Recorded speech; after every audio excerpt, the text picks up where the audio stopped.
DD किसान, बदलते भारत की शान।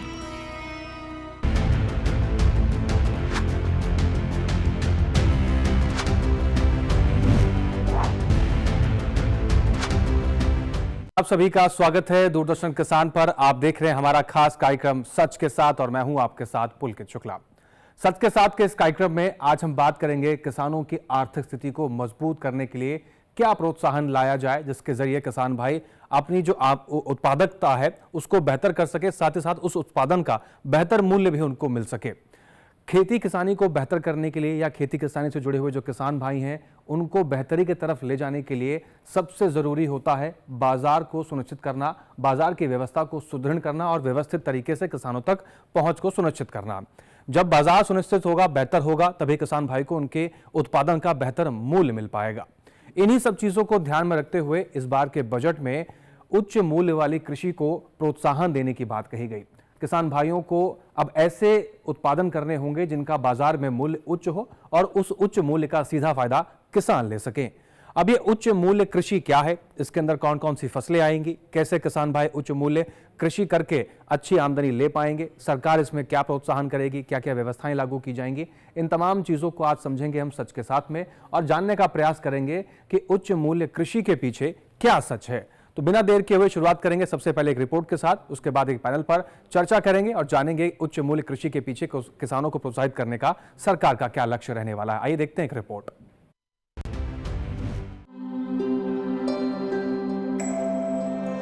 बदलते समय और बाजार की मांग को देखते हुए उच्च मूल्य वाली कृषि का महत्व बढ़ा है।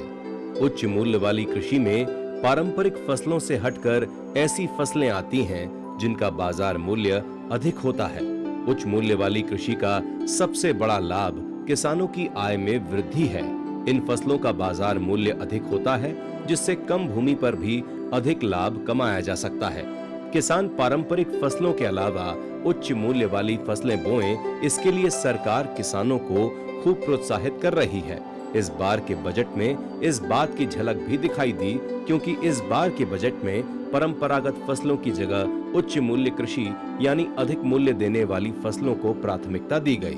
बजट 2026 में दक्षिणी राज्यों की नकदी फसलों को शामिल करते हुए उन्हें प्रोत्साहित करने का प्रावधान किया गया है। वित्त मंत्री निर्मला सीतारमण ने कृषि उत्पादों की वैश्विक मांग पर खास ध्यान दिया है। भारत दुनिया का सबसे बड़ा नारियल उत्पादक देश है। लगभग 3 करोड़ लोग, जिनमें करीब 1 करोड़ किसान शामिल हैं, अपनी आजीविका के लिए नारियल पर निर्भर हैं।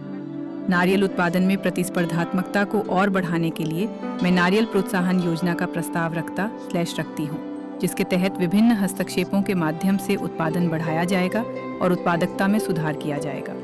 इसमें प्रमुख नारियल उत्पादक राज्यों में पुराने अनुपादक वृक्षों को हटाकर नए पौधों अथवा उन्नत किस्मों के रोपण द्वारा प्रतिस्थापन भी शामिल होगा। इसके अतिरिक्त भारतीय काजू और कोको के लिए एक समर्पित कार्यक्रम प्रस्तावित है ताकि कच्चे काजू और कोको के उत्पादन व प्रसंस्करण में भारत को आत्मनिर्भर बनाया जा सके, निर्यात प्रतिस्पर्धा को बढ़ाया जा सके और वर्ष 2030 तक भारतीय काजू और भारतीय कोको को प्रीमियम वैश्विक ब्रांड के रूप में स्थापित किया जा सके। उच्च मूल्य कृषि उत्पादन में विविधता लाने, उत्पादकता बढ़ाने, किसानों की आय में वृद्धि करने और नए रोजगार अवसर सृजित करने के लिए हम उच्च मूल्य फसलों को समर्थन देंगे, जैसे तटीय क्षेत्रों में नारियल, चंदन, कोको, काजू, पूर्वोत्तर में अगर, अगरू वृक्ष तथा हमारे पर्वतीय क्षेत्रों में बादाम, अखरोट और पाइन नट्स जैसी मेवाएं। इन सभी को समुचित समर्थन प्रदान किया जाएगा। साल 2030 तक भारतीय काजू और कोको को प्रीमियम वैश्विक ब्रांड के रूप में बदलने के लिए भारतीय काजू और कोको के लिए समर्पित कार्यक्रम के प्रस्ताव की बात भी बजट में कही गई है। तो उच्च मूल्य वाली कृषि में क्या कुछ होगा, इसमें कैसे सरकार आगे बढ़ेगी और बजट में किन किन चीज़ों पर फोकस रहा, इस रिपोर्ट के जरिए हमने समझा। अब इसको बेहतर तरीके से समझने के लिए ज़मीनी स्तर पर इसका काम कैसे होगा, कैसे किसानों को लाभ होगा, किसानों को कैसे जोड़ा जाएगा, प्रोत्साहित किया जाएगा, इन तमाम पहलुओं को समझेंगे। हमारे साथ एक खास पैनल जुड़ा हुआ है। सबसे पहले आपको तारुफ कराते हैं उन खास मेहमानों से। स्वागत करते हैं सबसे पहले डॉक्टर कृष्णवीर चौधरी जी का। आपका बहुत स्वागत है सर, आप प्रेसिडेंट हैं इंडियन फार्मर सोसाइटी से। इसके साथ ही हमारे साथ खास मेहमान हैं डॉक्टर विक्रमादित्य पांडे जी। आपका भी बहुत स्वागत है पांडे जी, आप एडीजी हैं हॉर्टिकल्चर साइंस ICAR से। हमारे साथ हैं डॉक्टर राधा मोहन शर्मा जी, आप प्रिंसिपल साइंटिस्ट हैं। आपका भी बहुत स्वागत है राधा मोहन शर्मा जी, आप भी भी ICR-IRI से हैं। और आखिरी में हमारे साथ एक और खास मेहमान हैं श्री शिवाजी सरकार जी। आप सीनियर जर्नलिस्ट हैं, आपका भी बहुत स्वागत है कार्यक्रम में। और चर्चा की शुरुआत कृष्णवीर चौधरी जी आपके साथ हम करते हैं। बाजार को व्यवस्थित करना, बाजार को सुनिश्चित करना बहुत ही आवश्यक है किसी भी क्षेत्र में आगे बढ़ने के लिए, चाहे कृषि क्षेत्र की बात हो या किसी और क्षेत्र की बात हो। जब बात हम कर रहे हैं यहाँ पर उच्च मूल्य वाली कृषि को लेकर, किसानों उच्च मूल्य वाली जो कृषि है उसको तो उगा लेंगे, लेकिन बाजार से उनको उच्च मूल्य मिल पाएगा, ये चुनौती भी तो यहाँ पर देखने को मिलेगी। देखिए, सबसे बड़ी बात जो है, किसान को आज बाजार की जरूरत है। बाजार की जो व्यवस्थाएं हैं उसमें सुधार करने के लिए सरकार ने कई योजनाओं को लागू किया है ऑलरेडी। फार्मर प्रोड्यूसर ऑर्गेनाइजेशंस को बनाने का सरकार का उद्देश्य मूलतः यही था कि उसमें सभी किसान भागीदार बनेंगे और बाजार में वो सीधे उपभोक्ता के साथ अपने माल की आपूर्ति कर सकेंगे। उसका स्टोरेज करने के लिए, एग्रो प्रोसेसिंग करने के लिए, पैकिंग करने के लिए और उपभोक्ता तक बेचने तक की व्यवस्थाओं में काम करने की योजना थी पूरी तरीके से। दूसरा, जो कोऑपरेटिव सेक्टर में, जो खासतौर से मैं प्राइमरी एग्रीकल्चर कोऑपरेटिव सोसाइटीज की बात करूं, जो पूरी 67,000 से ज्यादा सोसाइटीज देश में और डिफंक्ट पड़ी हुई थी, उसमें 70% से ज्यादा, उनको एक्टिवाइज किया है। इसलिए किया है कि जिस समय ग्रामीण क्षेत्र में प्राइमरी एग्रीकल्चर कोऑपरेटिव सोसाइटीज तेजी से आगे बढ़ेंगे तो उनको स्टॉक भंडारण करने के लिए उनको पैसा दिया गया है, उनको भंडारण की व्यवस्थाओं को भागीदार बनने के लिए दिया, इसलिए दिया है कि वो किसानों के माल को जो सरकार द्वारा घोषित मूल्य है उससे भी अच्छे दाम पर उनको मिल सके और किसानों के माल को खरीद के भंडारण करें। और एक मार्केटिंग चेन डेवलप करनी पड़ेगी कोऑपरेटिव सेक्टर को भी और एफपीओ को भी मिलके। कोऑपरेटिव चेन इसलिए जरूरी है कि बिना चेन के बाजार में आप क्या करेंगे। किसान 86% इतना स्मॉल और मार्जिनल है कि उसका जो उत्पाद है वो बहुत कम मात्रा में है जी। उसके लिए वो ये नहीं है कि भाई बड़ी मंडी में पहुंच जाएगा, ईनाम मंडी में पहुंच जाएगा। यही सब व्यवस्थाओं में सुधार करने की आज आवश्यकता थी, जिसको सरकार पूरी तरह करे। तीसरा, जो फसल बीमा योजना की शुरुआत की गई वो इसलिए की गई कि किसानों को अगर नेचुरल डिजास्टर से कोई नुकसान होता फसलों को तो मिल सके। इसके बाद सरकार ने दलहनी फसलों को और तिलहनी फसलों को जो बढ़ावा दिया है और बागवानी के क्षेत्र में जिस तरीके से सरकार ने पूरी ताकत झोंक दी है, इसलिए कि बागवानी क्षेत्र में जो पैदा कर रहे हैं फल और सब्जी उसको बचाने की भी आज आवश्यकता है। सबसे पहली आवश्यकता आज उसके जो नुकसान होता है, जो सड़ता है सब्जी फल जो है, उसको बचाने के लिए कूलिंग चेन पर सरकार व्यवस्थाएं करवा रही है। कोल्ड स्टोरेज की व्यवस्था सरकार इसलिए कर रही है।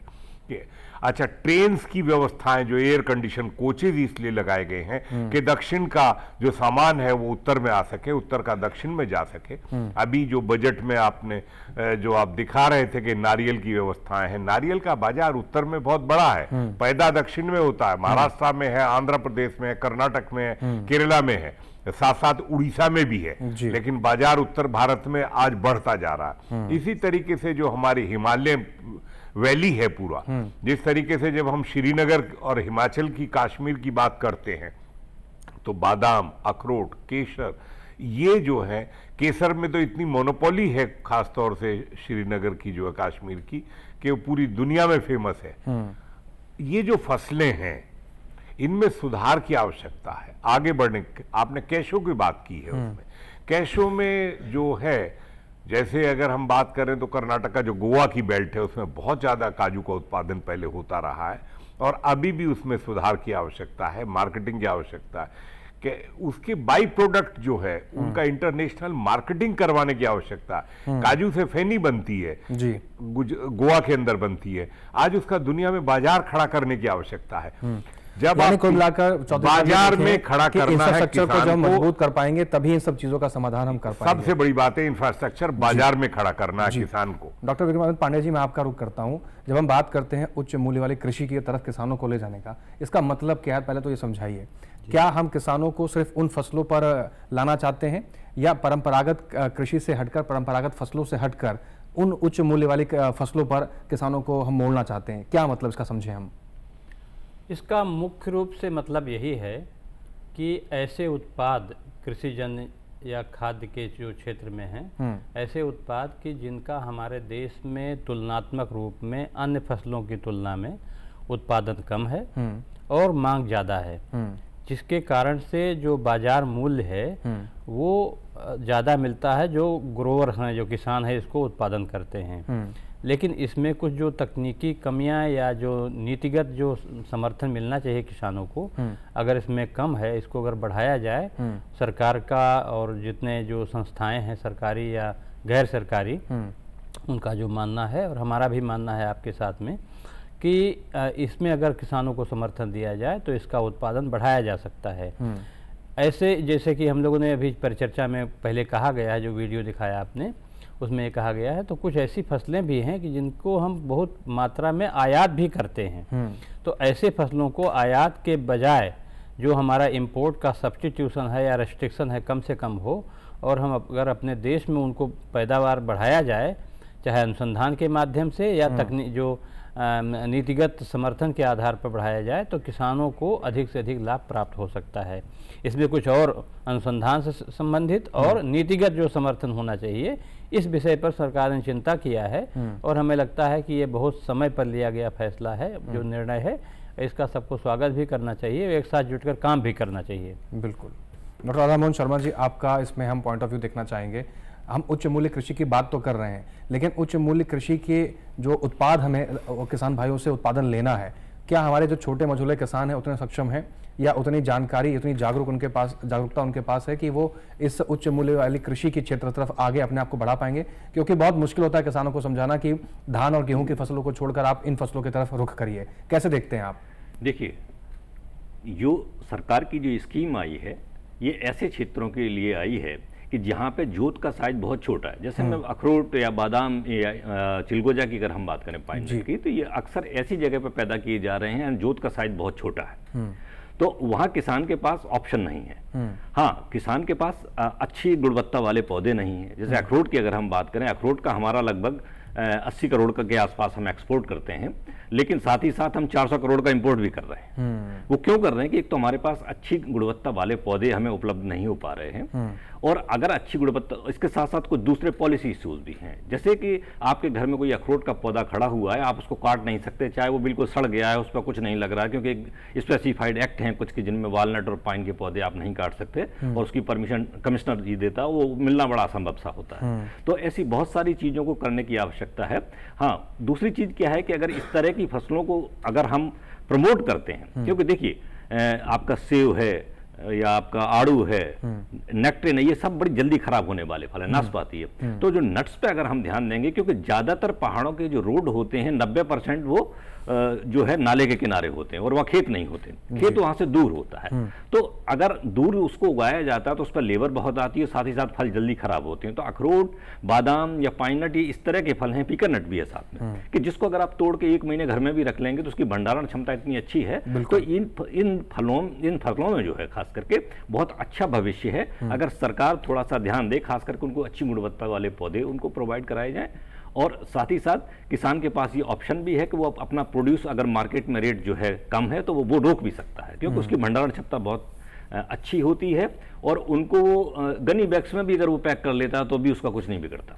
हालांकि इसके दूसरे पहलू भी हैं, जो ट्रेडर्स हैं उनको इसका नुकसान हो रहा है, क्योंकि अगर आज आप देखें तो बाजार में एक अच्छे अखरोट की कीमत 700 रुपए किलो से कम नहीं है। बिल्कुल। और एक पौधे की जो उपज है लगभग 40 किलो के आसपास, तो आप अंदाजा लगा सकते हैं 20 से 25 हजार रुपए आप एक पेड़ से कमा सकते हैं।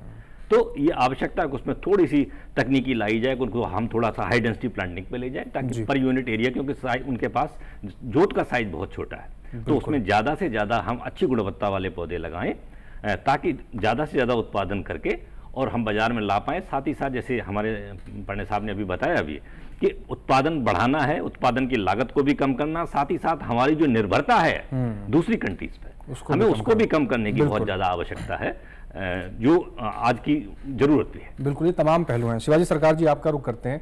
जैसे कि हमारे बाकी एक्सपर्ट्स ने, बाकी लोगों ने अपना वक्तव्य रखा, यहाँ पर कई चीज़ों का जिक्र किया गया, जैसे कि छोटे जोत के किसान हैं, नहीं हमें पौधों की आवश्यकता है या तमाम तकनीकों की आवश्यकता है।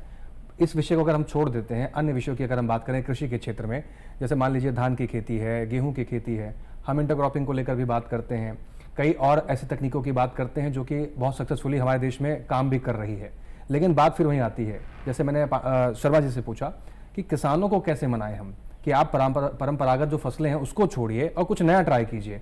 कुछ नया आप ट्राई करेंगे तभी आप बेहतरी की तरफ आगे बढ़ पाएंगे।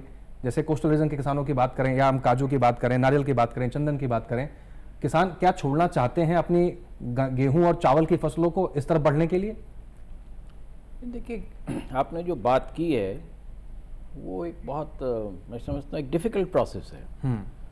एक किसान जो चीज़ करता रहता है उसमें वो कहीं ना कहीं कंफर्टेबल होता है और निश्चित रूप से ही वो जल्दी से ऐसा परिवर्तन को स्वीकार नहीं करता है। तो इसलिए उसको साथ एक संवाद जो है, जो ICAR के बहुत सारे इंस्टीट्यूशंस हैं, विज्ञान केंद्र हैं, ये सारे मिला के उनको करना पड़ेगा। ये आसान चीज़ नहीं है कि अचानक सारे जो है एक चीज़ को छोड़ के दूसरी करने लगे। पर उसमें ये सारे जो एक चीज़ और है, ये जितने भी हाई वैल्यू क्रॉप्स की बात जो भी हम कर रहे हैं, बादाम से लेके अखरोट या काजू, चिलगोज़ी, जो भी सारी चीज़ें हैं, इसके साथ ज़रूर अगर और चंदन भी है, ये सारे चीज़ें जो हैं किसी एक विशेष भौगोलिक क्षेत्र में ही होगा। या तो पहाड़ों में होगा या समुद्र के किनारे जहाँ मॉइस्चर ज़्यादा है वहाँ होगा।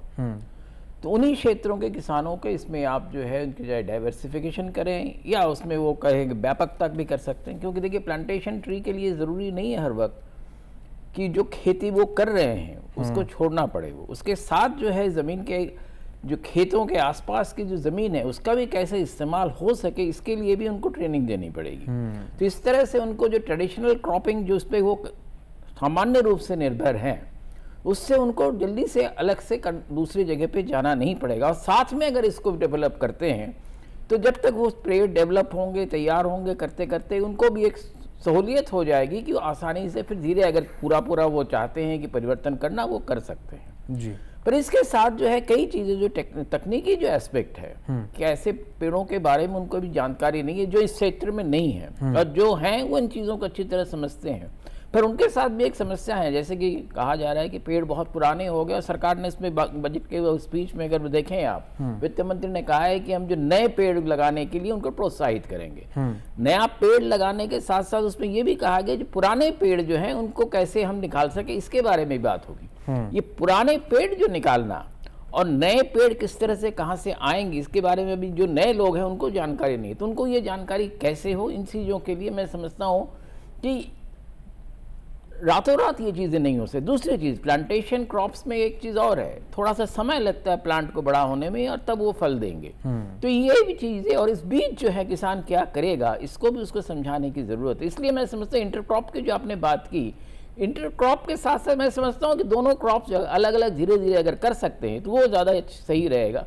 और साथ में ट्रांसपोर्टेशन जो है जी, कई जगह ये समस्या जरूर है कि ट्रांसपोर्टेशन आसान नहीं होता है, तो वो ट्रांसपोर्टेशन कैसे करेंगे। और साथ साथ एक चीज़ और आजकल जो सबसे बड़ी चीज़ है जो पैकेजिंग है, कि ट्रेडिशनल पैकेजिंग जैसे गनी बैग्स में ही ले जा रहे थे, गनी बैग्स में ले जाते हैं तो गनी बैग्स में कई बार चीज़ें ख़राब भी जल्दी होती है या जो हैंडलिंग होती है तब डैमेज होते हैं। तो गनी बैग्स के अलावा जो पैकेजिंग है इसके ऊपर भी ध्यान देना पड़ेगा, क्योंकि ये चीज़ें इतनी आसान नहीं है कि क्योंकि इतने महंगे फसल है ये, उसके लागत भी ज़्यादा है, मूल्य भी ज़्यादा मिलता है, सारी चीज़ें ज़्यादा है। और एक चीज़ और जो है भारत में जो खास करके जो ये जो ड्राई फ्रूट्स जिसको हम सामान्य रूप से कहते हैं वो जो पैदा होते हैं उनका स्वाद जो है वो अलग होता है, और इसी वजह से उसकी डिमांड जो है वो बाहर भी होती है। पर बाहर से भी अब काफ़ी चीज़ें आने लगी है, तो उसके साथ हम कैसे उसको compete करें, इसके लिए भी फिर हमें स्ट्रेटजीज बनानी पड़ेगी कि हमारा सामान जो है जो लोगों को ज़्यादा एक्सेप्टेबल हो। तो इसलिए मैं समझता हूँ कि सरकार को इसके लिए एक चीज़ सोचना पड़ेगा कि ब्रांड इंडिया का जो ये प्रोडक्ट्स है उसको कैसे वो प्रमोट करें, क्योंकि ब्रांड इंडिया से भारत के लिए नहीं होगा, ब्रांड इंडिया पूरे विश्व के लिए होगा, कि वो बाजार जो है आजकल ग्लोबलाइज्ड है। तो विश्व के बाजार में जाके हम इस जो ब्रांड इंडिया को कैसे उसको करेंगे, और ब्रांड इंडिया की जो खासियतें होती हैं जो बड़े फाइन प्रिंट्स में लिखे होते हैं, इसमें इतना ऑयल कंटेंट होता है, इतनी बाकी चीज़ें होती है, वो सारी चीज़ें, स्टार्च कितना, ये सारी चीज़ें जो उसकी क्लासिफिकेशन भी जो है किसानों को समझाना पड़ेगा और उस पैकेजिंग में आना चाहिए। ये सब चीज़ें जब हम करेंगे तब जाके जो सारी चीजें नई बातें हम कर रहे हैं और किसानों को जो लाभ की बात है तब वो आती है। तो किसानों का लाभ सिर्फ इससे नहीं होगा, बाजार इससे नहीं बनेगा, किसान यहाँ पैदा कर रहा है और इसलिए कोई खरीद लेता है, किसी भी सामान के लिए ऐसा नहीं होता है। तो बुनियादी चीजों पर भी काम करने की आवश्यकता है। इसके साथ साथ जब किसान इन चीजों की तरफ मुड़ेंगे तो उनके लिए बुनियादी व्यवस्थाएं भी पैदा करने की आवश्यकता है और सरकार इसमें लगातार काम भी कर रही है। आगे इसमें किस तरीके से काम होगा इसको भी समझेंगे, माफ कीजिएगा। फिलहाल यहाँ रुकने का एक छोटे से ब्रेक ले, ब्रेक के उस पार कुछ और पहलुओं को समझेंगे, किसानों से जुड़ी कुछ और महत्वपूर्ण जानकारी आप तक पहुंचाएंगे। आप सभी बने रहें, देखते रहें कार्यक्रम सच के साथ।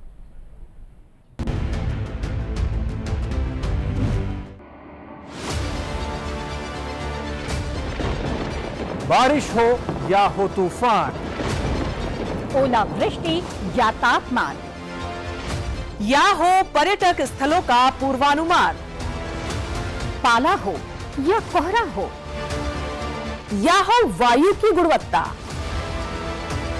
सबकी सटीक जानकारी, सबका सटीक विश्लेषण। देखिए हमारे साथ मौसम खबर में। मौसम खबर, देश के मौसम का सबसे तेज और सटीक विश्लेषण, रोजाना शाम 7:30 बजे डीडी किसान पर।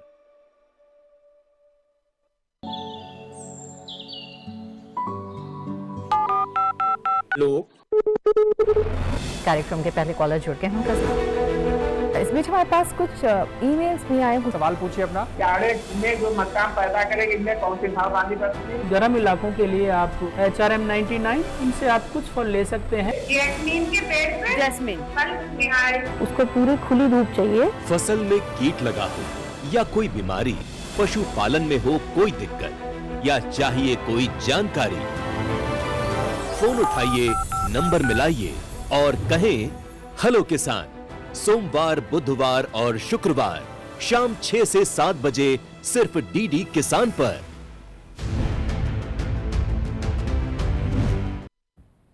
ब्रेक के बाद एक बार फिर से आप सभी का स्वागत है। आप देख रहे हैं कार्यक्रम सच के साथ। चर्चा को आगे बढ़ाते हैं। चौधरी साहब, एक बार फिर से आपका रुख करते हैं। उच्च मूल्य वाली कृषि की जब हम बात कर रहे हैं, एक पहलू किसान भाइयों को यह भी समझाना बहुत आवश्यक है कि उच्च मूल्य कृषि के लाभ क्या हैं, उनकी विशेषता क्या है। हम आपसे समझाना चाहेंगे किसानों को कि आप किसानों के बीच में रहते हैं, आप बहुत सारे किसान आपको पसंद करते हैं, आप स्वयं भी एक किसान के रूप में कई बार काम करते हुए दिखाई देते हैं। आप अगर किसानों को समझाएंगे तो किस तरह समझाएंगे कि उच्च मूल्य कृषि के लाभ क्या हैं, एक इस लाभ के अलावा कि उनकी आमदनी में तो बेहतरी होगी, साथ ही साथ और क्या विशेषताएं हैं और क्या लाभ है? देखिए, डाइवर्सिफिकेशन की जब हम फसलों में बात करते हैं वहाँ हम इंटरक्रॉपिंग की बात करते हैं।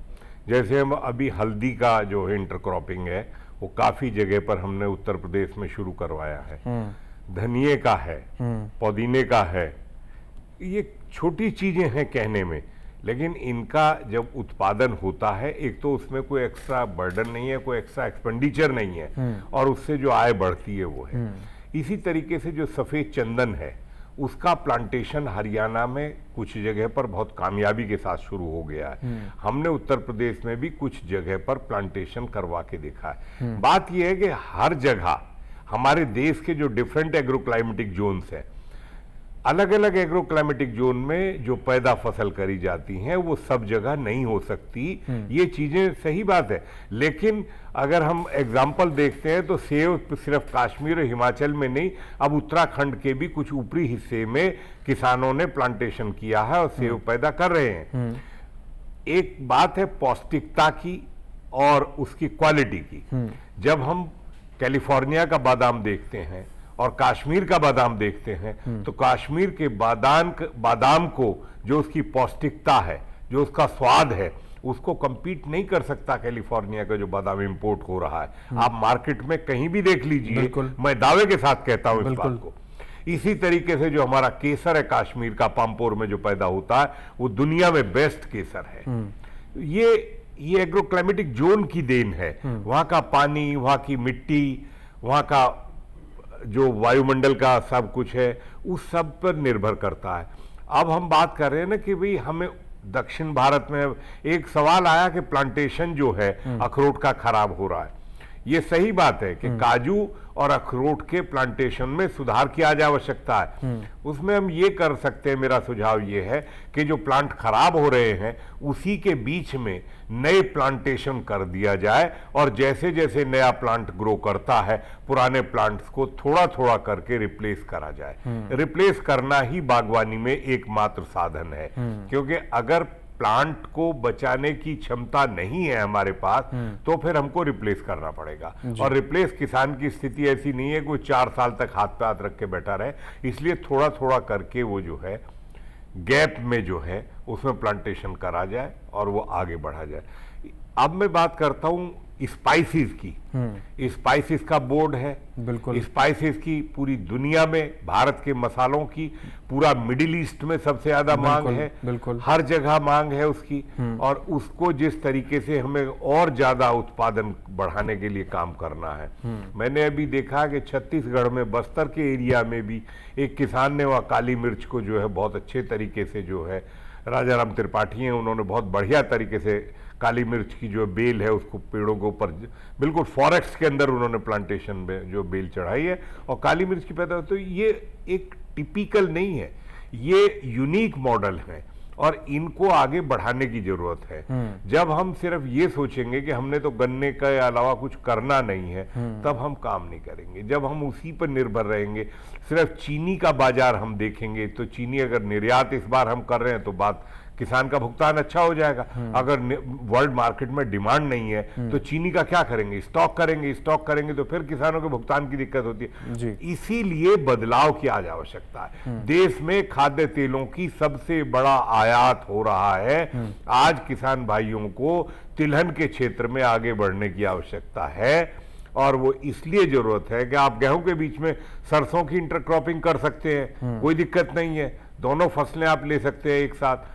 तो ये जो है, जो डिमांड एंड सप्लाई की बात हम करते हैं, देश की जो आवश्यकता है, दालों का हम आयात कर रहे हैं, दालों में उत्पादकता बढ़ी है और काफी जो आयात पर निर्भरता थी उसमें कमी आई है, लेकिन अभी और भी जरूरत है दालों को आगे बढ़ाने का, दालों का क्षेत्रफल बढ़ाने। कम समय की अच्छी क्रॉप्स हैं और आपको आर्थिक रूप से ठीक पैसा मिलता है। देखिए, बिना पैसे के कोई खेती नहीं होती जी, यानी इन पहलुओं पर भी काम करने की आवश्यकता है, तभी उन चीजों को हम हासिल कर सकते हैं। पांडे जी, मैं आपका रुख करता हूं। जैसे हॉर्टिकल्चर के उपलब्धियों की अगर हम बात करें तो सब्जियों के उत्पादन में हमारे देश ने रिकॉर्ड स्तर पर सब्जियों का उत्पादन किया है, इसमें कोई दो राय नहीं है, और ये हो पाया है किसानों की जागरूकता, कृषि विज्ञान केंद्र के वैज्ञानिक और आप जैसे वैज्ञानिक किसानों से लगातार संवाद करते रहे, तमाम समस्याओं का समाधान किया और उस लक्ष्य को हमने हासिल किया। वहीं पर अगर हम उच्च मूल्य वाली कृषि की बात कर रहे हैं तो ऐसे हम कौन से तरीकों को अपनाएं, किसानों की तरफ से भी, संस्थानों की तरफ से भी ऐसे संवाद कौन से बनाने की आवश्यकता है, कौन से नए नए प्रयास करने की आवश्यकता है कि ठीक उसी प्रकार हॉर्टिकल्चर में जो मानक स्थापित किए गए उत्पादन के क्षेत्र में सब्जियों में, उसी प्रकार से उच्च मूल्य वाली कृषि में भी किसानों को प्रोत्साहित किया जाए और बढ़ चढ़ कर किसान भी उसमें हिस्सा लें। जी, ये बड़ा अच्छा आपने प्रश्न किया है। देखिए, उत्पादकता बढ़ाने में और गुणवत्ता की भी चर्चा में आ रही है कि गुणवत्ता भी हमको बनाए रखना है। इन दो चीज़ों के लिए दो कहावत कही गई है। जैसे एक कहा गया है कि एक साधे सब सधे, सब साधे सब जाए। बिल्कुल। इसमें यह है कि एक समान गुणवत्ता के लिए कुछ चुनिंदा किस्मों को अधिक क्षेत्रफल में लगाया जाने की आवश्यकता होती है। चाहे आप नारियल की बात करें, चाहे कोको की बात करें, चाहे काजू की बात करें, या बादाम वाली जितनी अखरोट है और जो खुबानी है, इन सब फसलों की जो बात आप या इसकी वालनट की बात कर रहे हैं, इन सभी फसलों में हमारे पास आज के दिन में जैसे नारियल में 50 से अधिक बहुत अच्छी किस्में लगभग आ गई हैं जो विभिन्न जलवायु के क्षेत्रों के लिए उपयोगी हैं। कोको हमारे देश के लिए नई फसल है और पूरे जितना हमारा जो डिमांड है, जितनी आवश्यकता है, उसका लगभग 30% ही हम पैदा करते हैं, बाकी 70% आयात करते हैं। तो कंप्लीट पूरा वैल्यू चेन के साथ में अगर हम कोको के खेती को, जैसा कि बजट में प्रावधान किया भी गया है, इसकी आवश्यकता, क्योंकि आप जानते हैं कि कोको चॉकलेट इंडस्ट्री का बहुत सबसे बड़ा, सबसे इम्पोर्टेंट जो है ये तत्व है, ये फसल है, और इसकी जो मांग है दिन प्रतिदिन बढ़ती जा रही है। तो तो कोको, अब जैसा कि चौधरी साहब बार बार बोल रहे हैं कि इंटर क्रॉपिंग की बात कर रहे हैं, और हमारे संस्थान ने, भारतीय कृषि अनुसंधान परिषद के संस्थान ने कोकोनट और कोको के जो इंटर क्रॉपिंग के रूप में दोनों फसलों को एक साथ में लेकर के एक बहुत बढ़िया मॉडल डेवलप किया है, और जिसको कि किसानों को कई जगहों पर प्रदर्शन और इससे संबंधित जो प्रशिक्षण है उसकी भी सुविधा की गई है जी। अब ऐसे ही कोको में आज के दिन में हमारे पास 8 किस्में उपलब्ध हैं, जिसमें कि 6 किस्मों को तो जारी भी किया जा चुका है, नोटिफाई किया जा चुका है व्यावसायिक रूप से उत्पादन करने के लिए। और इसी तरह से नारियल में है, काजू में हमारे पास लगभग 69-70 किस्में जो विभिन्न जलवायु के क्षेत्रों में, महाराष्ट्र, गुजरात से लेकर के और पूरे जो तटीय क्षेत्र, हमारे समुद्र तटीय क्षेत्र हैं, उड़ीसा और पश्चिम बंगाल तक, विभिन्न जलवायु क्षेत्रों में लगभग 69-70 किस्में आज के दिन में उपलब्ध हैं। अब आवश्यकता है इसमें, वैसे कि कार्य चल रहा है, और ऐसा नहीं कि कार्य नहीं हुआ, कार्य हुआ, प्रगति हुई, और इन सभी फसलों में लगभग सतत जो है विकास हुआ है, उत्पादन बढ़ा है, उत्पादकता बढ़ा है। लेकिन जैसा कि जो विकसित भारत का लक्ष्य रखा गया है 2047 का, उसमें मोटे हिसाब से बागवानी के क्षेत्र में 4 से 5% उत्पादन में हमको प्रतिवर्ष बढ़ोतरी लाने की आवश्यकता है। जो वर्तमान स्तर हमारा है उससे 2 गुने से अधिक हर एक क्षेत्र में उसमें विकास लाने की आवश्यकता है, और इसको प्राप्त करने के लिए बागवानी क्षेत्र में, और उसमें सभी फसलें जो आज के विषय में चर्चा का बिंदु है, 4 से 5% की आवश्यकता होती है। लेकिन कोको, जिसके बारे में बहुत चर्चा हो रही है, कोको में लगभग 10 से 11% प्रतिवर्ष उत्पादन में बढ़ोतरी लाने की आवश्यकता है। तो अब ये आएगा कैसे? पहला जो सबसे है कि चुनिंदा किस्मों का जो विकास किया गया है, उसका चयन उनकी पौधशालाएं, अधिक से अधिक संख्या में पौधशालाएं लगी हुई हैं, लेकिन इसमें और त्वरित, जिसमें कि बजट में जो परिचर्चा की गई है, ज़्यादा से ज़्यादा उत्तम गुणवत्ता के पौधे तैयार किए जाएं, और जो पुराने बागान हैं जिनमें उत्पादकता कम हो गई है उसको हटा करके नए रोपण किए जाएं। यही बात अगर और चंदन पर भी लागू होती है कि हमको अधिक से अधिक जो इसमें क्षेत्रफल इसको लाना पड़ेगा। अब जो चूंकि यही एक तरीका है जिसके माध्यम से जो फसल विविधीकरण को बढ़ाया जा सकता है। यद्यपि हम बार बार ये चर्चा करते रहते हैं, गेहूं धान के बारे में पर चर्चा करते रहते हैं, लेकिन मेरा अपना मानना है कि गेहूं धान को कम कर नहीं आंका जाना चाहिए। नहीं, बिल्कुल नहीं, क्योंकि हम 140 करोड़ से ज़्यादा की जनसंख्या वाले देश हैं, और विश्व में 140 करोड़ जनसंख्या को सपोर्ट करने के लिए, खाद्य सुरक्षा को समर्थन देने के लिए हमें नहीं लगता कि कोई देश आगे आकर हमारी आवश्यकताओं को पूर्ति कर सकता है। तो हमें इसमें बहुत सावधान रहने की आवश्यकता है। बिल्कुल। लेकिन फसल विविधीकरण एक ऐसा विकल्प है हमारे सामने कि इससे हम जो वांछित उत्पादन है सभी जिसमें हम परिचर्चा कर रहे हैं, इसको प्राप्त किया जा सकता है। बहुत से क्षेत्र ऐसे हैं, बहुत सी जमीन भूमि ऐसी है, बंजर पड़ी हुई है, जिसको वैज्ञानिक प्रबंधन के माध्यम से हम इन फसलों के अंतर्गत, इनके उगाने के क्षेत्रफल के अंतर्गत इसको हम ला सकते हैं, जिसमें कि पानी का प्रबंधन, पोषक तत्वों का प्रबंधन, तकनीकें उपलब्ध हैं। इनको जोर शोर से और बृहद स्तर पर पॉपुलराइज करने की आवश्यकता है, और किसानों में विश्वास पैदा करने के लिए जो ये सरकार ने जो इनिशिएटिव लिया है, ये इसका स्वागत होना चाहिए, और इस पर जोर शोर से काम भी होना चाहिए। जी, डॉक्टर राधा मोहन शर्मा जी, आपका रुख करते हैं। पांडे जी ने यहाँ पे बताया कि 4 से 5% तक की ये जो वृद्धि दर है उसको अपनाकर हम 2047 तक उन सब चीज़ों को साकार कर सकते हैं।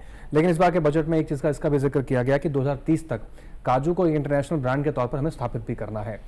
हमें किस दर से काम करना होगा, और क्या आपको लगता है कि 2030 तक का जो समय मिला है वो उचित समय है? इसमें इतना समय में हम वो हासिल कर सकते हैं या थोड़ा और समय भी चाहिए? देखिए, जब हम किसी नई चीज़ पे काम करना शुरू करते हैं तो उसमें कई सहधारक होते हैं। उसमें किसान भी है, वैज्ञानिक भी है, स्टेट डिपार्टमेंट जो डेवलपमेंट डिपार्टमेंट्स हैं वो भी हैं, सरकार की योजनाएं हैं, और साथ ही साथ प्राइवेट सेक्टर जो है, जैसे भारत विस्तार एआई ऐप की हम बात कर रहे हैं कि जिससे हम किसानों को किस तरह से एडवाइजरी सर्विस दिलाएंगे। तो इन सारी जो सेक्टर्स हैं या सारे जो सहधारक हैं, इनको एक सिनर्जी के साथ हमें काम करना पड़ेगा कि स्टेट डिपार्टमेंट्स या जो भी नर्सरीज हैं, हम किसान को बढ़िया से बढ़िया पौधा प्रोवाइड कराएंगे। उनको एआई टूल्स के द्वारा, या जो नए बजट में इसका प्रावधान भी रखा गया है, तो उनको हम बिल्कुल टेक्निकल नो हाउ, बहुत ही टिपिकल कि हम इसको किस तरह से करेंगे तब हमें अच्छा उत्पादन मिलेगा। साथ ही साथ जैसा आपने कहा कि इंटर स्पेस यूटिलाइजेशन, इंटरक्रॉपिंग भी हमें वो क्रॉप पकड़नी पड़ेगी जो हमारी क्रॉप को नुकसान न करे, और वो भी हमें जो इनकम सप्लीमेंट है वो करें। जैसे मैं एक एग्जांपल आपको देता हूं कि जैसे बादाम पे सरकार कह रही है, अब बादाम के साथ सबसे अच्छी इंटरक्रॉप जो है केसर है, क्योंकि दोनों को पानी की आवश्यकता कम होती है। तो हमें ये भी देखना पड़ेगा कि क्योंकि जो पेरिनियल फ्रूट क्रॉप्स हैं, जनरली किसान उसके लिए थोड़ा सा रुचि उसमें कम लेता है, क्योंकि मेरे पास ज़मीन कम है और अगर इतनी ज़मीन में बहुवर्षीय फलों में लगा दूंगा तो मेरे बच्चे क्या खाएंगे। तो उनको उस वक्त जो है इस बात की भी एश्योरेंस होनी चाहिए कि अगर हम इस क्रॉप को लगाते हैं तो हमारी जो इनकम है, जब तक हमें बाग से कुछ नहीं मिल रहा तब तक हमें एक अच्छी इनकम मिलेगी।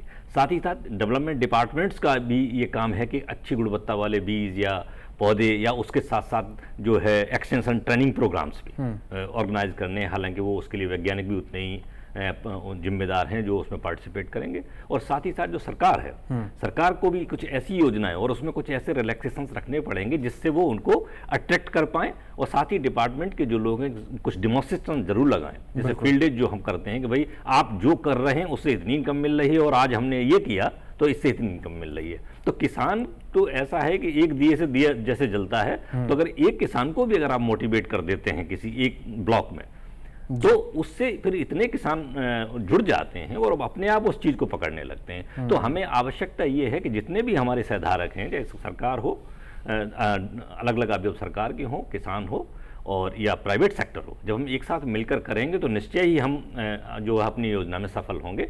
और हो सकता है कि 2030 के आगे भी हमें थोड़ा जाना पड़े, क्योंकि कहा जाता है कि sky is the limit of improvement, उसके लिए तो आप किसी भी हद तक जा सकते हैं। साथ ही साथ आजकल का जो समय है वो है गुणवत्ता की, जैसे आपने बात की कि ये जरूरी नहीं कि किसी फल का टेस्ट बहुत अच्छा है लोग तभी खरीदेंगे। अगर आप ये कहते हैं कि इसमें एक पर्टिकुलर जिंक बहुत ज़्यादा है, मान लो कोई ऐसी प्रजाति है जो न्यूट्रिएंट फोर्टिफाइड है, भाई टेस्ट में तो बहुत अच्छी नहीं, लेकिन अगर आप ये कहेंगे अगर आप इसको खाएंगे तो आपका डायबिटीज लेवल कंट्रोल रहेगा, या तो अब समय वो आ गया है कि अभी तक तो हम सिर्फ उस पर निर्भर करते थे कि हमारा उत्पादन बढ़े, लेकिन अब समय वो आ गया है कि क्वालिटी जो है, क्वालिटी बहुत बड़ा फैक्टर है जो हमारे एक्सपोर्ट को भी बढ़ाएगा और डोमेस्टिक मार्केट को भी बढ़ाएगा। मैं एक छोटा सा एग्जांपल आपको यहाँ देना चाहूंगा कि अखरोट की अगर हम बात करते हैं, वैसे तो प्रोडक्शन हमारा 3 लाख टन के आसपास है, लेकिन जो अच्छी गुणवत्ता वाला अखरोट है वो मात्र 40,000 टन है, जबकि हमारी अपनी जरूरत 60,000 टन की है। और यही वजह है कि हम 80 करोड़ का बेच के 400 करोड़ का खरीद रहे हैं। तो हमारा आजकल बहुत आवश्यक बात यह है कि अभी जो समय है ये है अच्छी गुणवत्ता वाला। जरूरी नहीं कि आपका टेस्ट बहुत बढ़िया हो, लेकिन अगर आप किसी को ये कन्विंस कर पाते हैं कि भाई ये अगर आप खाएंगे तो आपको कार्डियोवैस्कुलर की ये प्रॉब्लम कंट्रोल आपकी होगी। मैसेजिंग देने का तरीका भी चेंज करना होगा। बिल्कुल बहुत महत्वपूर्ण सुझाव आपका रहा है। जी मैं एक सवाल इसमें और भी जोड़ना चाहूंगा आपसे। जैसे आपने पहले जिक्र किया कि कोको और नारियल का आपने मॉडल स्थापित किया और कई किसानों को यहाँ पर प्रशिक्षण भी आप लोगों ने दिया। अभी हम देखने जा रहे हैं कि फरवरी के माह में ही कृषि मेले का आयोजन होने जा रहा है। क्या उस मेले में इस मॉडल को दिखाया जाएगा, लगाया जाएगा? और अगर नहीं लगाया जाएगा तो मेरा पर्सनल निवेदन आपसे रहेगा कि इस मॉडल को दिखाया जाए और किसानों को प्रोत्साहित किया जाए। दूसरा, जिन किसानों ने इस प्रोत्साहन लेकर शुरुआत करी है, क्या उनको भी इससे फायदा हो रहा है? उनका फीडबैक आप लोगों ने लिया? और अन्य किसानों तक मैसेजिंग देने के लिए उस मॉडल को किस तरीके से इस्तेमाल किया जा रहा है? अगर इस मॉडल का इस्तेमाल बेहतर तरीके से बड़े स्केल पे किया जाएगा तो जाहिर तौर पर इस जो उच्च मूल्य कृषि का जो लक्ष्य हमने रखा उसको हासिल करने में कहीं ना कहीं सफलता मिलेगी। जी बिल्कुल, जैसा कि आपने कहा है कि कोकोनट और कोको का जो मॉडल है ये वास्तव में मैं बताता हूँ कि लगभग जो इसमें लाभ है, अगर दोनों फसलों को अलग अलग लेते हैं उसकी तुलना में लगभग 2.5 गुना की बढ़ोतरी हो जाती है। काबिल तारीफ। हाँ, ये हो जाती है। दूसरा क्या है कि नारियल के नीचे काफ़ी कुछ जो जगह खाली रहती है और कोको को थोड़ा सा हल्का सा सेट चाहिए भी होता है, तो कोकोनट और कोको का बहुत अच्छा एक कम्बिनेशन जो मिल गया है ये सफल रहा है और काफ़ी जोर शोर से इसको प्रचारित तो प्रसारित किया जा रहा है। जैसा कि आपने कहा कि हाँ, मेले में भी हम लोग जरूर प्रयास करेंगे कि एक मॉडल कम से कम, क्योंकि यहाँ लगाया नहीं जा सकता है, बट एक मॉडल के रूप में इसको दिखाया जा सकता है। जी। दूसरा काजू के बारे में हम जोड़ना चाहते थे। काजू की फसल को हमारे यहाँ मुख्य रूप से भूमि क्षरण को रोकने के लिए लाया गया था।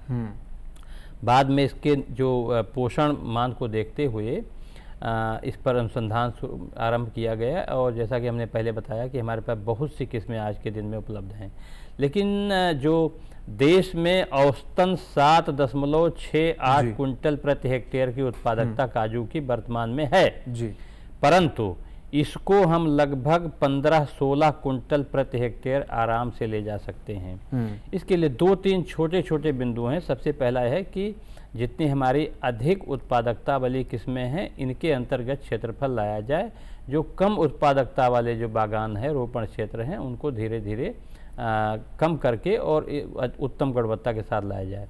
दूसरा, इसमें 2 समस्याएं हैं, कीटों की समस्याएं हैं।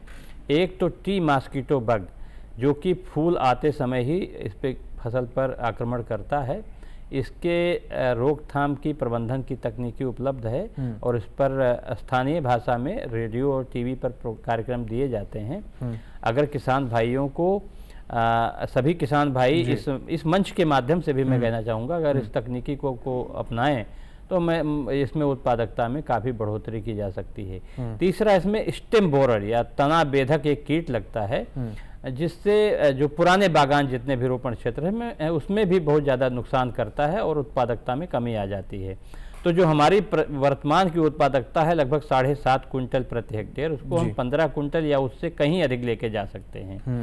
और मैं बताना चाहूँगा कि देश में लगभग 20 मिलियन टन काजू प्रोसेसिंग के हमारी कैपेसिटी लगभग है।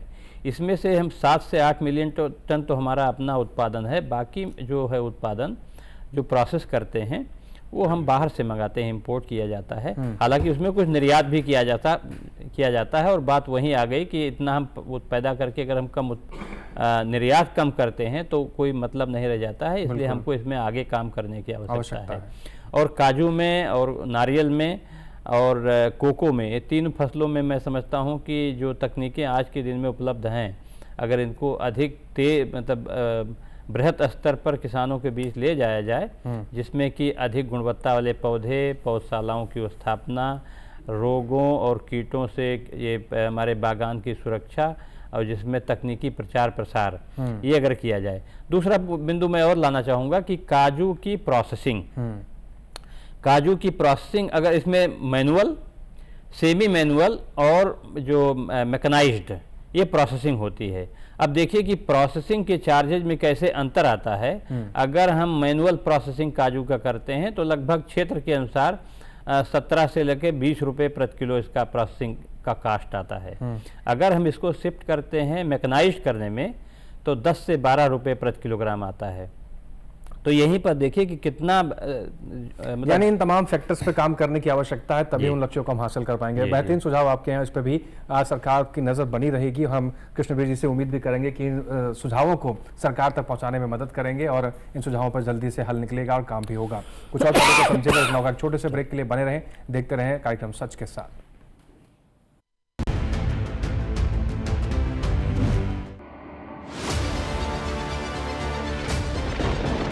बारिश हो या हो तूफान, ओलावृष्टि या तापमान, या हो पर्यटक स्थलों का पूर्वानुमान, पाला हो या कोहरा हो, या हो वायु की गुणवत्ता, सबकी सटीक जानकारी, सबका सटीक विश्लेषण देखिए हमारे साथ मौसम खबर में। मौसम खबर, देश के मौसम का सबसे तेज और सटीक विश्लेषण, रोजाना शाम 7:30 बजे डीडी किसान पर।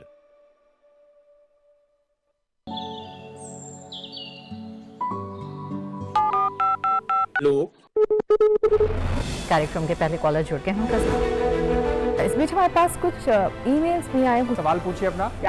में जो मकान पैदा करेगी इनमें कौन सी सावधानी बरतनी है? गर्म इलाकों के लिए आप HRM 99 इनसे आप कुछ फल ले सकते हैं। जैस्मीन के पेड़ पे जैस्मीन उसको पूरी खुली धूप चाहिए। फसल में कीट लगा हो या कोई बीमारी, पशुपालन में हो कोई दिक्कत या चाहिए कोई जानकारी, फोन उठाइए नंबर मिलाइए और कहें हेलो किसान। सोमवार, बुधवार और शुक्रवार शाम 6 से 7 बजे सिर्फ डीडी किसान पर।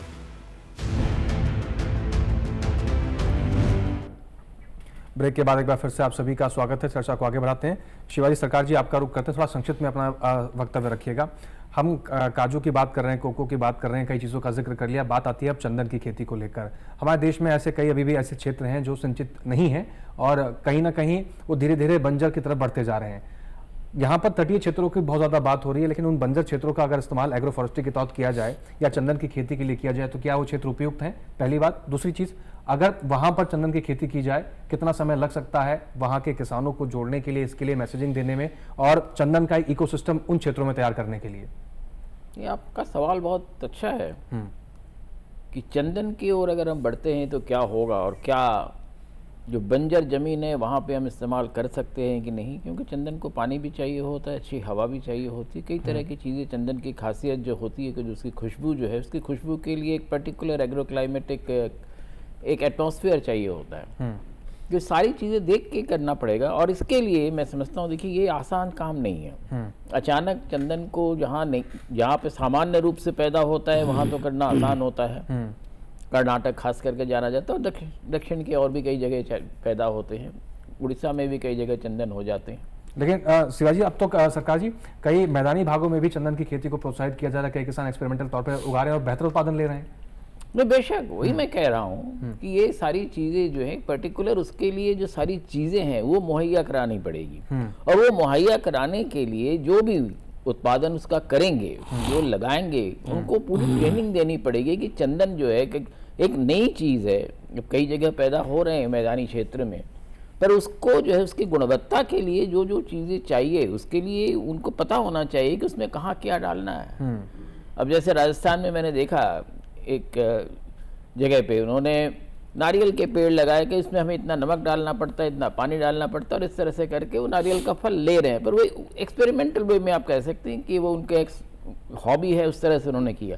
तो ये सारी चीज़ें करने के लिए जो वास्तविक जो एक ज्ञान चाहिए कि उसमें किस तरह के खाद डालने होंगे, केमिकल्स डालने होंगे और बाकी चीज़ें करने होंगे, वो किस तरह से करना होगा, पानी कितना देना होगा, पानी ज़्यादा भी नहीं होना, कम भी नहीं होना और पर्याप्त होना चाहिए। सारी चीज़ों की एक बेसिक ट्रेनिंग की ज़रूरत है। तो वो उनको कौन देगा? ये अगर हम इसकी व्यवस्था कर लेते हैं तो निश्चित रूप से ही डाइवर्सिफिकेशन आजकल हो रहा है, तमाम चीज़ें तमाम जगह पैदा की जा रही है, कोशिशें हो रही हैं और कई जगह बहुत सक्सेसफुल भी हुई है। तो इन चीज़ों की ट्रेनिंग हम कैसे देंगे, उसकी व्यवस्था हमें करनी पड़ेगी। क्या कृषि विज्ञान केंद्र वगैरह जो हैं क्या इतना कर पाएंगे? प्राइवेट सेक्टर की बात हो रही है। देखिए प्राइवेट सेक्टर अपने इंटरेस्ट में अगर थोड़ा बहुत करते हैं तो करते हैं, पर उनका जो मुनाफे में अगर कटौती होगी तो फिर वो नहीं करेंगे। तो इसलिए ये सारी चीज़ें जो है, जो सरकारी क्षेत्र के जो वैज्ञानिक हैं और उनसे जुड़े हुए जो लोग हैं उन्हीं को करना है। तो ये पूरी, चाहे वही क्यों आप कोको और कोकोनट की भी बात अगर हो रही है, वो अगर दूसरी जगह क्या हो सकता है, नहीं हो सकती, सारी चीज़ें हैं। क्योंकि हर कोकोनट जो है उस तरह के नहीं होता है। कई कोकोनट सिर्फ ग्रीन कोकोनट की तरह लिया जाता है तो उसका सिर्फ पानी लिया जाता है। तो कोकोनट के भी बहुत सारे आयाम हैं उसमें। तो कोकोनट सिर्फ ये नहीं कि उसके साथ कॉयर इंडस्ट्री भी जुड़ा है, तमाम चीज़ें हैं। तो हर कोकोनट से जो कॉयर नहीं निकलता ये भी है। तो इन चीज़ों की सारी जो है किसानों को या जो भी प्लांटर्स हैं उनको बताना पड़ेगा, उनको समझाना पड़ेगा। और ये वाकई जिस तरह से सरकार अब करना चाह रही है वो एक बहुत नया क्षेत्र है और उसकी नया क्षेत्र में सिर्फ जहाँ हो रहा है उतने से ही तो काम नहीं होगा ना, उसकी व्यापकता भी बढ़ानी पड़ेगी और क्षेत्रों में ले। तो इसके लिए किस तरह से ये सारी व्यवस्थाएं हम करेंगे, जैसे हमारे साथ ICAR के वैज्ञानिक लोग बैठे हुए हैं, वो सारी चीज़ों को जानते हैं, समझते हैं। पर सवाल ये है कि जब ट्रेनिंग करने की बात होती है उसमें समय चाहिए होता है, उसमें पर्टिकुलर हर किसान और हर वैज्ञानिक ये काम नहीं कर सकता। तो आप विशेष प्रकार के पौधों के लिए विशेष प्रकार के वैज्ञानिक चाहिए। तो वो सारी चीज़ें किस तरह से हम कर पाएंगे और वो चेन हम किस तरह से बना पाएंगे, ये इसमें बहुत महत्वपूर्ण है। जी, ये महत्वपूर्ण पहलू है। लेकिन जो कृषि विज्ञान केंद्र की भूमिकाओं की अगर हम बात करें, डॉक्टर साहब आप सहमत होंगे चीज़ों से, कृषि विज्ञान केंद्र की भूमिकाओं में वो क्षमताएं हैं जो बंजर भूमि पे भी फसल अच्छी लहलाती उगा देते हैं किसानों के सहयोग से, और कृषि विज्ञान केंद्र के जो वैज्ञानिक होते हैं दिन रात किसानों के लिए हित में काम करते हैं। कुछ और पहलू को समझेंगे। चौधरी साहब आपका रुख करते हैं। इस जो पहल शुरू की जा रही है, इस पहल के तहत निर्यात क्षमता को मजबूत करने की भी कवायद की जा रही है। इस एक पहलू के तहत जो हम कह रहे हैं कि उच्च मूल्य वाली कृषि का तो किसानों को प्रोत्साहित करना ही करना है, और ऐसे कौन से फैक्टर हैं जिसमें हमें रणनीतिक तौर पर काम करना होगा, क्योंकि आप देख रहे हैं वैश्विक पटल पर किस तरीके की चीजें चल रही हैं। इसके साथ साथ निर्यात क्षमता मजबूत करने के लिए सिर्फ क्या एक ये फैक्टर काफी है या कुछ और चीजों पर भी काम करने की आवश्यकता है? देखिए, जो दुनिया का बाजार है, पहला काम तो मेरा सुझाव ये है कि हमको अपनी एम्बेसीज में ट्रेड कमिश्नर्स को रखना चाहिए, जो उस देश में जहां हमारे उत्पाद एक्सपोर्ट होते हैं उसका मार्केटिंग डेवलप करने के लिए है। हमें पॉलिसीज में चेंज करना पड़ेगा। दूसरे कंट्रीज का भी इस तरीके से तरीका है। हमें ट्रेड कमिश्नर इसलिए रखने हैं कि वो सिर्फ उसके लिए मार्केटिंग खड़ा करेंगे जो इंडियन प्रोड्यूस हैं एग्रीकल्चर के, उनकी कितनी डिमांड हो सकती है, क्या रास्ता है, कहाँ कहाँ बाजार हो सकता है।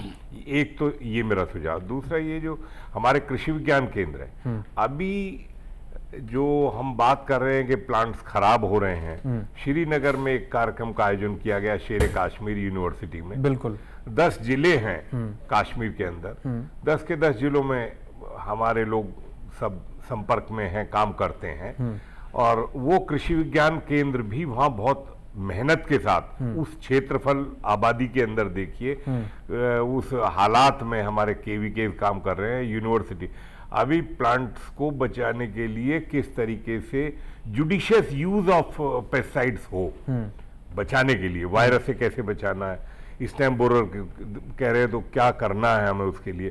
तो उसके लिए अभी भारत सरकार के सेक्रेटरी खुद गई थी केमिकल फर्टिलाइजर, और HIL इंडिया लिमिटेड ने और शेर कश्मीर यूनिवर्सिटी ने एक MOU किया है।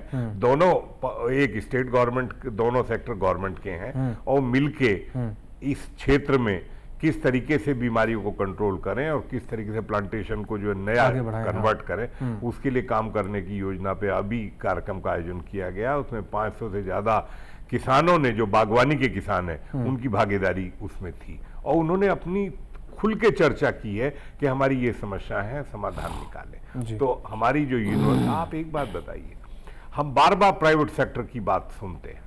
मेरा कहना यह है कि दुनिया के अंदर ICR सबसे बड़े इंस्टीट्यूशन है, दुनिया के अंदर इतना बड़ा इंफ्रास्ट्रक्चर हम सरकार ने खड़ा किया है। हमारे हर जिले के अंदर एक नहीं, अब तो कुछ जिलों में 2-2 KVKs हैं। हमारी इतनी यूनिवर्सिटीज हैं, हमारे नेशनल इंस्टीट्यूट्स हैं, हमारे पास लैंड होल्डिंग बहुत है, KVKs के पास जमीन अपनी है, यूनिवर्सिटीज की अपनी जमीन है। तो आज हमें अपनी ट्रायल्स, अपने रिसर्च जो है उसमें बढ़ चढ़ के आगे भाग लेना है।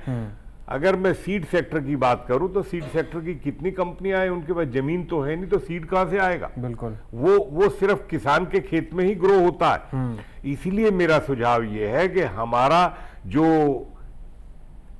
साझा काम करना है वो हमारी यूनिवर्सिटीज को किसानों को लिंक करते हुए, किसानों को जोड़ते हुए आगे बढ़ेंगे, तभी हमारे परिणाम जो अच्छे होंगे। हमें खाद्यान्न सुरक्षा भी देखनी है, हमें अधिकार, चुनौतियां भी अधिकार, बीज का अधिकार भी देखना, हमें अपना हमें बीज का अधिकार भी देखना है, क्योंकि खाद्यान्न सुरक्षा पूरी तरह बीज पे निर्भर है, और हमें बीज, यानी सबके समावेश से ही हम सब चीजें हासिल कर सकते हैं। और किसान और सिस्टम मिलके जो करेंगे वो परिणाम ज्यादा अच्छा है। क्योंकि R&D में जब हम कहते हैं प्राइवेट सेक्टर, प्राइवेट सेक्टर के पास है क्या करने के लिए, क्या है बताएं मुझे। बिल्कुल चौधरी साहब, आपका बेहतरीन सुझाव है, तो सुझाव पर भी काम हो रहा है, और बिल्कुल ये इस बात से हम सभी सहमत हैं कि दोनों के प्रयासों से ही आउटपुट निकलता है और तभी लक्ष्य को हासिल करेंगे। समय समाप्ति की ओर इशारा कर रहा है, इसलिए पांडे जी मैं आपसे क्लोजिंग स्टेटमेंट बहुत संक्षिप्त में रखिएगा। कुछ आखिरी बात या कोई ऐसा सुझाव आप देना चाहते हैं जिसके जरिए किसान भी प्रोत्साहित हो सके? देखिए, किसी व्यवसाय में लाभ सबसे बड़ा फैक्टर होता है उसको आगे बढ़ाने में, और जितनी फसलें हम आज ये परिचर्चा में सम्मिलित किए हैं, इनमें 2 बहुत अच्छे गुण हैं। एक तो अधिकांश फसलों को प्राकृतिक खेती और जैविक खेती के माध्यम में लाया जा सकता है, बिल्कुल, क्योंकि इनमें उतना ज़्यादा समस्या नहीं है रोगों, कीटों वगैरह की। तो एक जो सरकार का मिशन है उसमें बहुत अच्छा फिट बैठते हैं सारे फसलें। दूसरा है वैल्यू चेन, पूरा का जो कंप्लीट वैल्यू चेन और क्लस्टर अप्रोच, ये जब दो अप्रोच होंगे तो एक जगह पे हमें जब उत्पादन बढ़ेगा तो संग्रह करना, प्रोसेस करना, जो हमें पैकिंग करना और मार्केटिंग, बिल्कुल, और इसके माध्यम से ही लाभ को बढ़ाया जा सकता है। तो कंप्लीट वैल्यू चेन को अगर हम ध्यान में रखेंगे, ये दोनों फैक्टर बहुत ही महत्वपूर्ण है। इन फैक्टर्स को भी हासिल करके और शामिल करके इस पूरे कृषि के क्षेत्र में ये जो नई कृषि की बात की जा रही है, जो उच्च मूल्य वाली कृषि की बात की जा रही है, इसमें हम किसानों को भी शामिल कर पाएंगे और सरकार की जो प्राथमिकताएं, जो लक्ष्य रखें, उसको भी हम हासिल कर पाएंगे। जी, तो कुल मिलाकर बात यही निकलकर सामने आती है कि किसानों को भी बढ़ चढ़कर इसमें हिस्सा लेना होगा, अपने नजदीकी कृषि विज्ञान केंद्र से अपनी जानकारियों का विस्तार करना होगा। नए पौधे आपको कहां मिलेंगे, और जैसे कि डॉक्टर पांडे जी ने यहाँ पर बताया कि इसमें कीट रोगों की लगने की क्षमताएं बिल्कुल कम होती हैं, उसका भी समाधान आपको करके बेहतर तरीके से इसमें आगे बढ़ना होगा। तभी किसान भाई भी आगे बढ़ पाएंगे, और जो सरकार का लक्ष्य है किसानों को आगे बढ़ाने का, उसमें किसान भागीदारी जब लेंगे तभी किसान भाई आगे बढ़ पाएंगे। आप सभी मेहमानों का बहुत शुक्रिया, आपने बहुत बेहतरीन तरीके से इस विषय को समझाने का प्रयास किया और किसानों तक जानकारियों का विस्तार किया। आप सभी मेहमानों का बहुत शुक्रिया समय साझा करने के लिए, कार्यक्रम में आने के लिए।